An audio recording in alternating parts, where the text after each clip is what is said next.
દોસ્તો અત્યારે આપણે ભવનાથ વિસ્તારમાં છીએ અને પડેપડની માહિતી તમારા સૌ સાથે શેર કરી રહ્યા છીએ. દોસ્તો અત્યારે લાઈવ અપડેટની વાત કરીએ તો સાંજનો સમય છે અને અત્યારે જે કંઈ પણ અપડેટ આવ્યા છે એના વિશે આજે આપણે વાત કરીશું.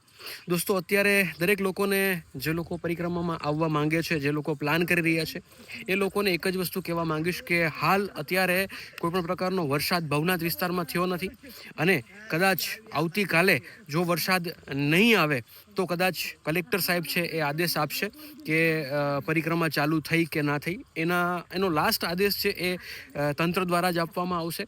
તો અત્યારે જે કંઈ પણ અપડેટ શેર કરી રહ્યા છીએ એ ભવનાથ વિસ્તારની અપડેટ છે. આ વિસ્તારમાં અત્યારે સવારથી લઈને અત્યાર સુધી એક પણ પ્રકારનું એમ કહે ને કે વરસાદનું વાતાવરણ જોવા નથી મળ્યું.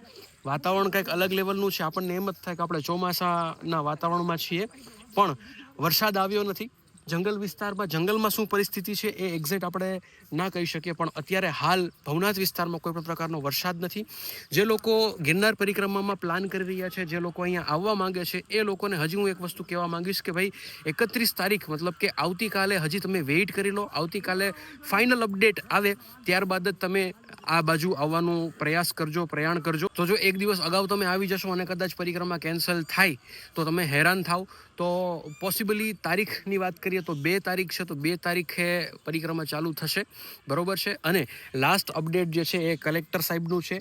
તંત્ર દ્વારા જે કંઈ પણ માહિતી આવશે, જે કંઈ પણ અપડેટ આવશે, એ બધી વસ્તુ તમારી સાથે શેર કરીએ છીએ. અત્યારે ગિરનારી છે, ગિરનારીનો આમ જો આમાં કાંઈ ઘટે નહીં ભાઈ, 1 નંબર લોકેશન છે અને આ રીતનો માહોલ અત્યારે ભવનાથ વિસ્તારમાં આપણે જોવા મળી રહ્યો છે. જય ગિરનારી. પડેપડની અપડેટ માટે જોડાયેલા રહેજો ચેનલ સાથે. જય ગિરનારી.